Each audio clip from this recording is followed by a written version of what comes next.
Hello everyone, this is Fantasy Ask and welcome back to Royal Clan in ClanGen, the Warrior Cats clan generator game. When we left off in the previous episode, we had 2 new royal apprentices, which was very exciting and heartwarming because both the apprentices were apprenticed to their uncles and the personality matches were just perfection. Everything was perfection. I was so happy.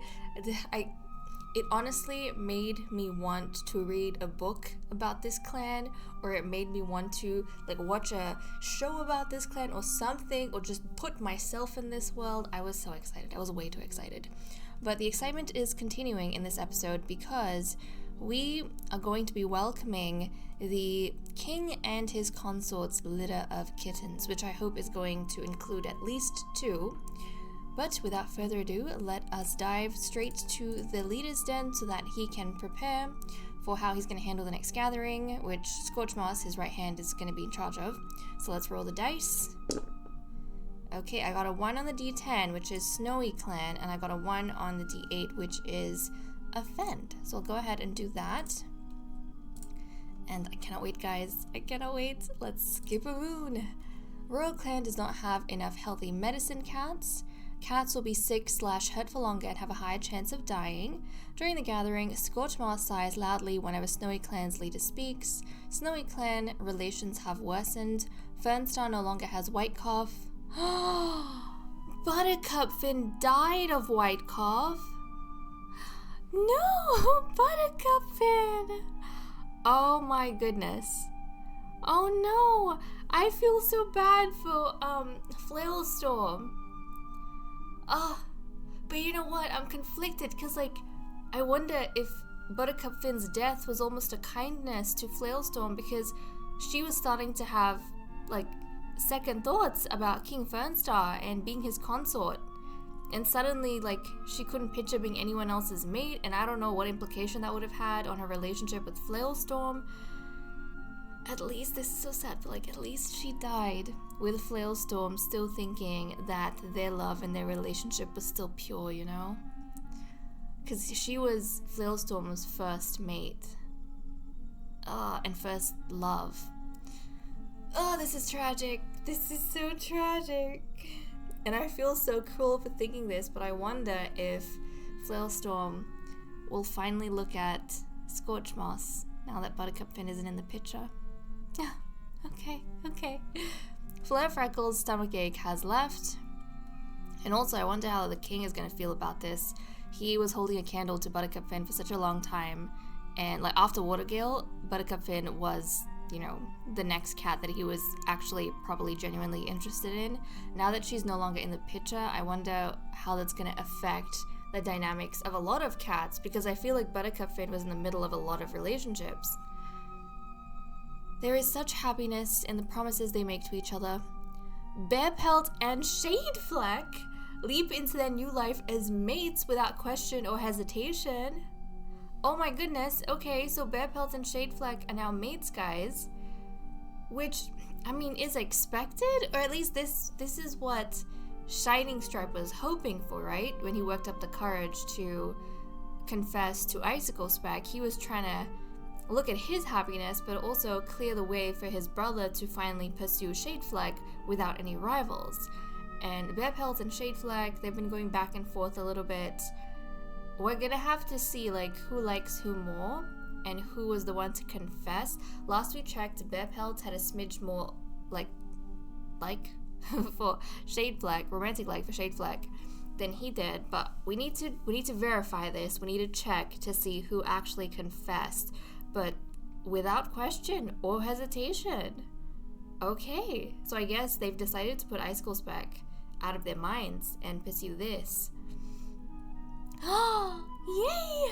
With her litter of 3 kits mewling at her belly, Inkfeather's long pregnancy has finally given her and King Fernstar the expansion to their family they've been hoping and waiting for. We need to take a look at these 3 kittens. I am so excited, and I'm very curious to see whether or not we can have any females in the litter.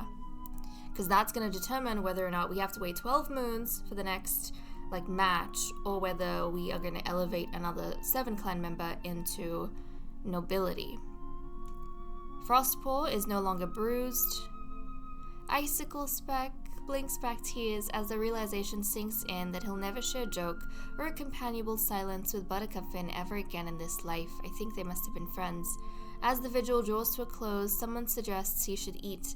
He refuses, not so much as shifting his vacant gaze. Flailstorm goes on at Buttercup Finn's vigil, desperate to make sure she's remembered and loved even in death. Nobody can comfort him during the vigil. He's absolutely inconsolable, convinced that he'll never feel normal again without Buttercup Finn beside him. Well, he's definitely not thinking about the future, because all he cares about is that Buttercup Finn has left him. Shining Stripe's voice trembles at Buttercup Finn's vigil, trying to get through a memory of how his parents supported him. During the speech, he realizes he's unconsciously waiting for Buttercup Finn to comfort him, and that just makes Shining Stripe break down further. In the following days, he visits her grave, gazing blankly, unmovingly, at the ground for hours on end. Buttercup Finn was always the first cat Flare Freckle turned to for advice and good counsel. How will she continue without her? When no one needs anything from her, she breaks down, wailing uncontrollably and cursing the world that took Buttercup Finn instead of her. And Bear Pelt, who was Buttercup Finn's favorite child. Bear Pelt will miss Buttercup Finn, truly. There was no other cat he trusted more, and he already misses Buttercup Finn's steady presence at his side. Things are never going to be the same now. Could never be the same without Buttercup Finn. He refuses to accept it. I think as Bear Pelt got older, he started needing Buttercup Finn less and less, but there was always this thread of attachment and this comfort of knowing that he was her favored. I feel like Buttercup Finn spent more time with her other children compared to her favorite child, but I suppose even when he was young, as a fearless kitten, he didn't really need a lot of companionship, He was always quite independent. The past moon, Buttercup Finn has taken their place in Star Clan. Royal Clan mourns their loss, and their clanmates will miss the spot they took up in their lives. Moments of their life are shared in stories around the circle of mourners, as those that were closest to them take them to their final resting place. Okay, so I feel like a lot of cats are not going to be able to go out on patrols because they're going to be down from mourning, they're going to be grieving Buttercup Finn's death, obviously. When cats like this die, their deaths kind of touch the lives of many other cats. But also I want to take a look at the kittens that we have. So let's head to the cat list real quick. And oh my goodness, guys, look at that. So many members of the clan. 6 members of the clan. Well, 5 are out because of grieving. Inkfeather, obviously, because she just gave birth. But the little kittens! Oh my goodness. Okay.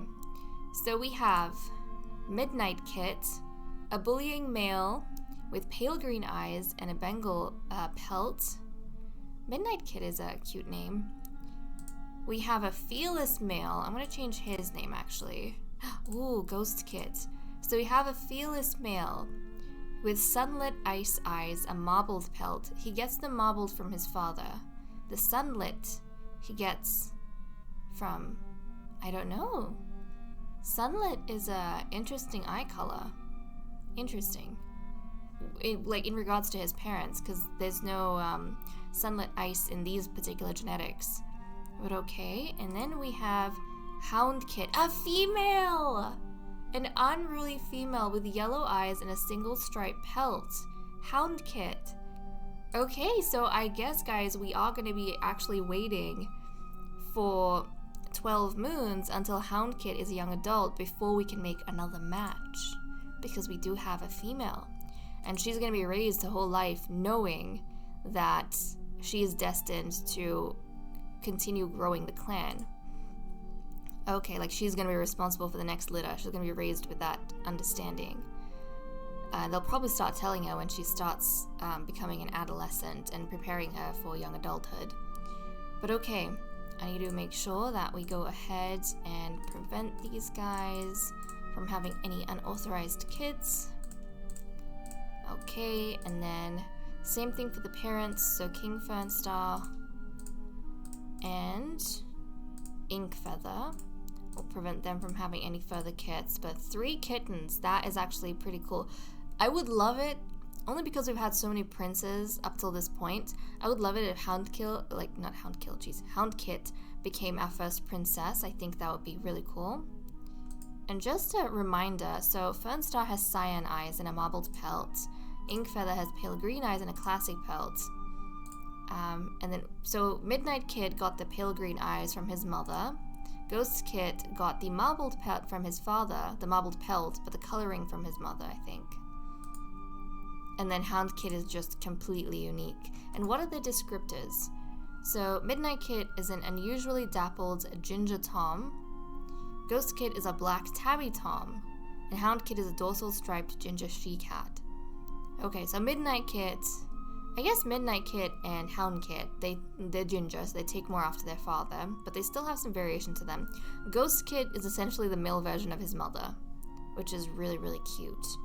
And I also want to know who are the favored children for these guys. So Fernstar, we might as well check now. Midnight Kid! Okay, the bullying son who looks the most like him is the one that he favors. That's his favorite child. So he's firstborn. And for Inkfeather, it's Ghost Kid! It's the fearless little middle child who looks like her. I feel like a lot of the parents that we've been seeing favor the kittens who look like them. And Hound Kid is the forgotten little female. Oh no. Okay. So we have, let's see, bullying, fearless, and unruly. Let's see. The medicine cat den. King Fernstar was given Tansy as treatment for white cough. And then he healed from that. Buttercup Finn was given Tansy as treatment for white cough. Unfortunately, she passed away. Rosemary was used for her body. Shining Stripe was given Thyme as treatment for grief-stricken. Flare Freckle was given Ragwort as treatment for stomachache.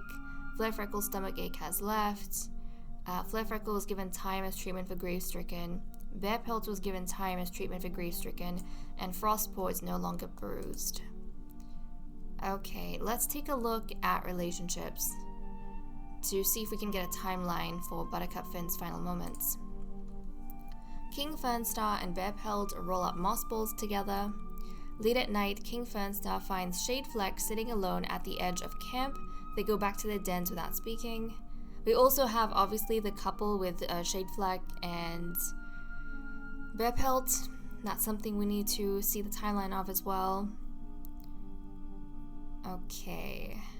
King Fernstar came back to camp, sulking after failing to catch Inkfeather's favorite prey for her. But she didn't seem to care, nuzzling into Fernstar's neck. She was just happy Fernstar was back. Okay, so the king is making more effort with Inkfeather at this point. I think the birth of their kittens definitely brought them together. I think we have had instances in the past where, whether it's in this clan or previous clans I've played, where the parents aren't in a formal match. They aren't very close when they become expectant and they, are getting ready to have their kittens. But there are times when after the birth of the kittens, or even as the kittens are growing up, they start getting closer and closer. And I suppose the birth is what kind of triggered that for these two. Scorchmoss notices one of her friends laughing with Inkfeather. Scorchmoss wants to spend more time with Bear Pelt. Icicle Speck's feelings are hurt by something Inkfeather said, but Inkfeather's apology is half-hearted. Icicle Speck offers to groom a hard-to-reach place for Frostpaw, who thanks him earnestly. Flailstorm said something really rude to Quillpaw. Flailstorm is checking on Quillpaw. Maybe he realized he was being a bit too rude, and that might be discouraging to an apprentice. When Smokewater and King Fernstar realize they've been grooming their pelts the same way, they laugh about it. Smokewater helps Flare Freckle with something she was struggling with. Okay, that's cute. So these two mates are spending time together. Shining Stripe knows that Bear Pelt would be saved for him during an emergency. Oh no, some brother rivalry happening over here. Shadefleck makes a small sacrifice that benefits Flare Freckle. Shadefleck compliments Bear Pelt's name. Okay, so it looks as though Shadefleck is the one who kind of made a bit of a move on Bear Pelt. Bear Pelt is the one who is essentially spilling all his secrets about his feelings to Shadefleck in the last episode, but that didn't do anything for Shadefleck. I mean, he didn't judge Bear Pelt, but I think Bearpelt felt closer to Shadefleck, but it seems as though it just took him a moon for his feelings to warm up a bit, and Shadefleck decided to compliment Bearpelt's name, just, out of nowhere. He just felt like giving a little bit of affection to Bearpelt. Bearpelt gave Shadefleck a spray of catmint he found. That's so cute. Okay, so Bearpelt, kind of riding on that, found some catmint and gave it to Shadefleck to, show that he's reciprocating. And then after that, it seems as though they became mates. Okay, so I really want to know, who initiated it. It's still not clear to me because they both kind of made a move. King Fernstar accuses Shadefleck of lying about something Shadefleck has no reason to lie about. Flarefreckle gives Inkfeather a big piece of fresh kill. That's really sweet. Like Flarefreckle, from one mother to another, she knows that Inkfeather probably needs a lot of energy, so she's giving her a piece of fresh kill. I remember when Flarefreckle had her litter, one of her brothers came and gave her the same sort of treatment, which was very sweet. Inkfeather overhears Ghost Kit dispelling a false rumor about a clanmate. Oh, look at that. That's so sweet. No wonder he's her favorite son. Coolpaw asks Inkfeather a simple question, but Inkfeather reacts strangely to it. Frostpaw prevents something from falling on Flailstorm. Icicles, and this is when we had the death. Did we see Buttercup Fin at all? Hold on a second. Why do I feel like we didn't see Buttercup Fin? Did we? I don't think we did, guys. Oh, I think Buttercup Fin was probably... Yeah, we didn't see her at all. I think she was in the medicine cat den without probably any energy to come out and do anything, and she was slowly getting worse and worse and worse, and her coughs were getting worse. And when Fernstar recovered, everyone thought that she would kind of be at the tail end of that and she would come out as well, but she didn't. She didn't make it, guys. But okay, that's all we have for events. Let me cut the recording here and we'll continue with the cat list. Okay, time for us to take a look at the cat list. First up, guys, I went ahead and changed the name of Midnight Kit to Fox Kit, only because I thought it was a little bit odd for a ginger cat to be named Midnight Kit. Usually that name makes more sense with darker cats, or at least a cat with a little bit of darkness in the pelt, but Fox Kit is such a light kit, so I thought Fox Kit kind of fit a lot better. So there we go. The other two, they can keep their names. That's just fine for me. In terms of loyalties, we have had some changes. Obviously, with the birth of his children, Fernstar just gained 3 loyalists. But also, guys, Shining Stripe has become a loyalist once again. And I think what this is, basically, sometimes in a time of grief and mourning and loss, you'll have cats within the clan who look towards their leader for some sort of stability and support, and I think that's what Shining Stripe is doing over here. He's looking to Fernstar and Fernstar's leadership because he feels a little bit lost after, his mother's death. So that's kind of the changes in terms of loyalties. Normally I jump in and do the relationships, check the relationship panel straight away, but what I want to do real quick is to actually go to the matchmaker. Can I? I think, yes, I can. Go to the matchmaker and see what's going on with Bearpelt and Shadefleck, because I want to know, I need the comparison, because I want to know who confessed to who. Who's the one who started it. So let's check that and then we'll do the relationships. So we have Bearpelt, then we have Shadefleck. Okay, so it seems as though Bearpelt is in love with Shadefleck. And Shadefleck, his like for Bearpelt, his interest in Bearpelt has increased a lot, but he hasn't exactly fallen in love yet, and neither does he consider Bearpelt to be a friend. But Bearpelt obviously feels differently about this.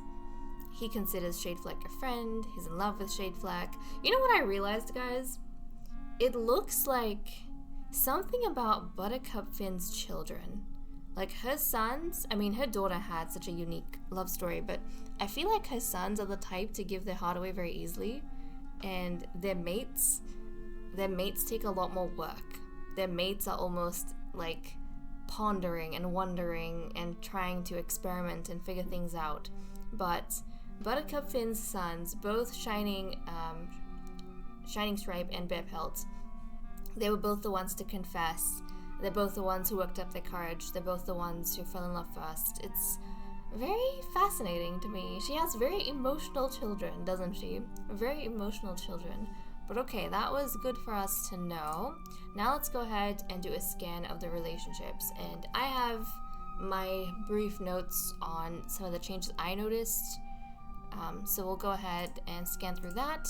Now the first change I noticed was with King Fernstar, who had some romance gain, not on this page, had some romance gain with Inkfella, and we were talking about it beforehand, how after the birth of their kittens, he's starting to become more attentive to her, right?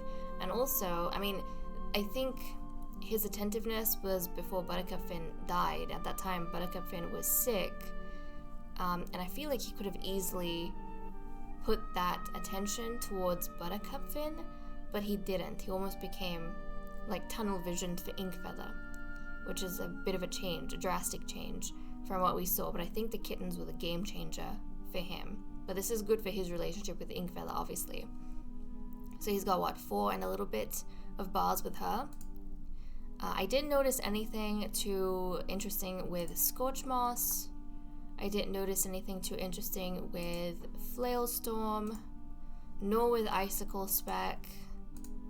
Now, Inkfeather is where we had the other change. She had some romance gain with Fernstar, and she has 3.5 bars of romance. So it seems as though she's a lot slower to warm up to Fernstar, but she's still reciprocating. And I think she appreciates the security that Fernstar gives her because of the attention, and she feels as though her position as consort is more secure within the clan, and her place just in general as a noble because of the 3 royal kittens that she gave birth to. And also I think the daughter, I mean, I feel a bit bad for Houndkit because I feel like she's not the favorite of either parent, even though she's so integral to the clan. She's going to be raised with this great destiny, that, you know, she is going to be having the clan's next litter. That's going to be like on her head growing up. And I wonder how she's going to embrace all of that.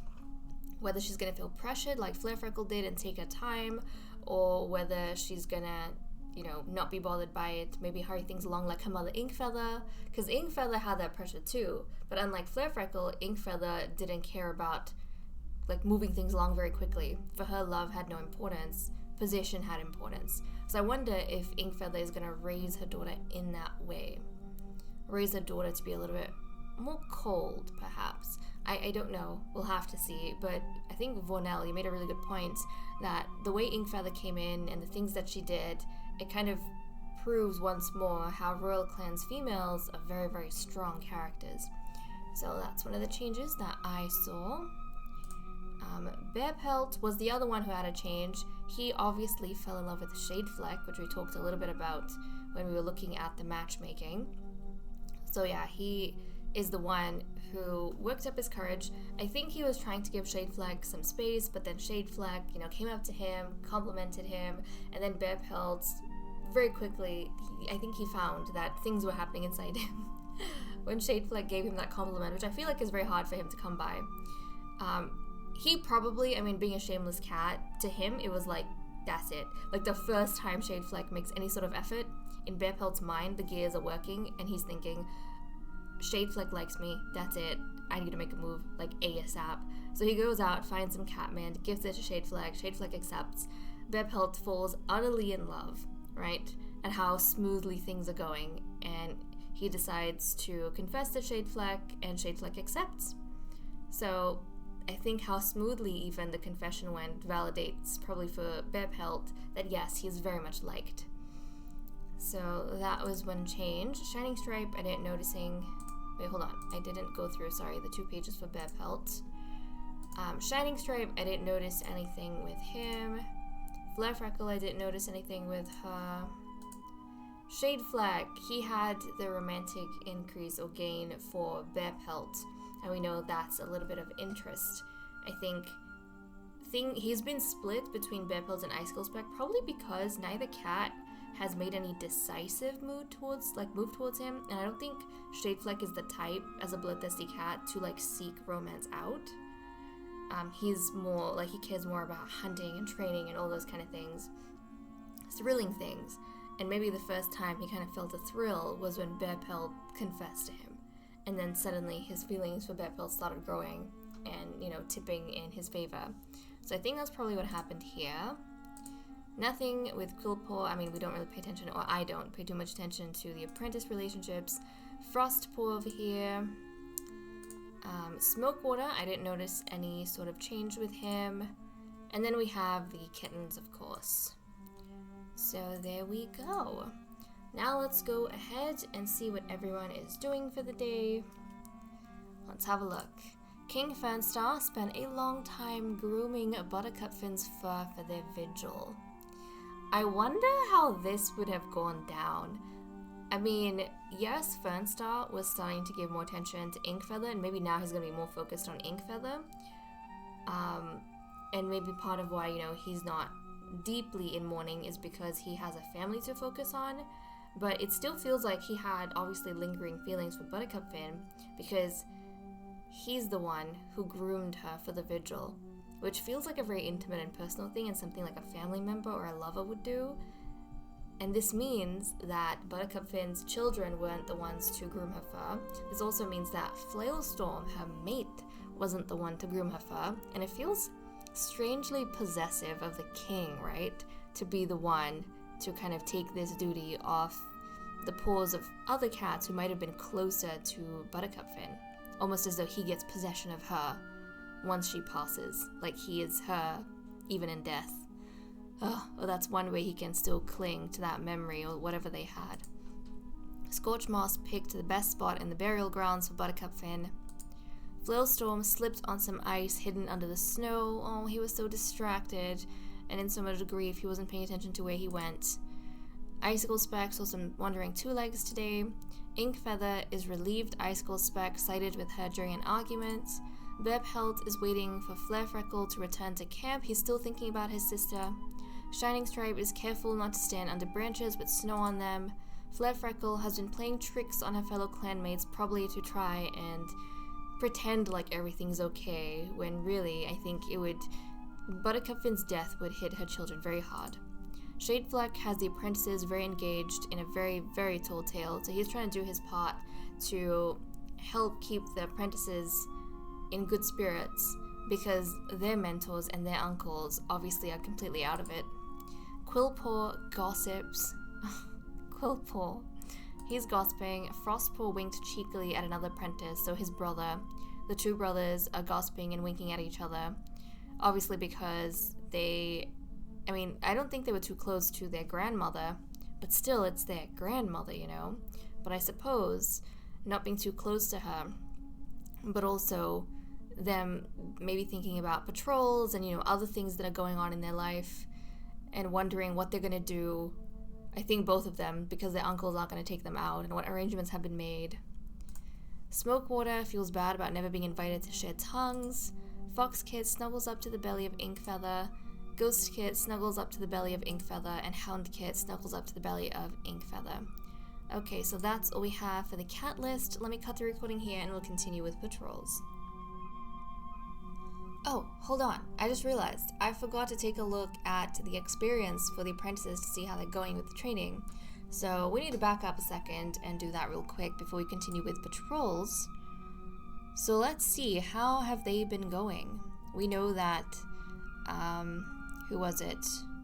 Frostpaw has the advantage because he's getting taught by Bearpelt, the prince, and Quillpaw has the disadvantage, but really, how are they going?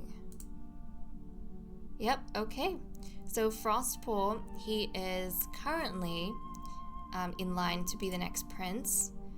He has 11 experience and his brother has 8. Totally makes sense, because also I feel like Bearpelt's teaching method is very risky, and he literally sent Frostpaw out on his own, like on his first ever day on patrols, and that probably helped him gain a lot of experience as well, because he hauled in a ton of food. But let's go ahead and see what happens this time around. So we'll send out... Oh wait, the physician is not going out. That's right, Flailstorm's the physician. I keep mixing Flailstorm with Icicle Spec, or like, you know, as the matchmaker, because he was for so long. But we have a patrol of 5. So I guess both the apprentices, they are going to be, you know, hanging out, or they're going to be trying to observe these other cats. That's the arrangement that's been made for them. So Quillpaw, Frostpaw, Shadefleck, Scorchmoss, and Fernstar. We currently have 47.1 prey, and we need 29.5. Let's see what they get up to. The patrol meets Snowy Clan, a clan they consider to be allies at the border. Proceed, the patrol has a nice conversation with them, remarking on the recent weather before parting to continue patrolling. Relations with Snowy Clan have improved.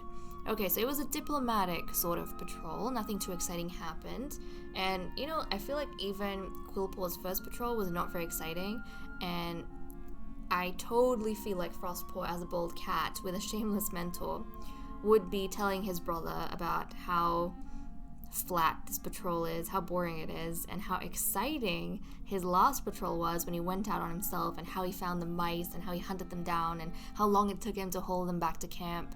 And I think that would excite Quillpaw quite a bit.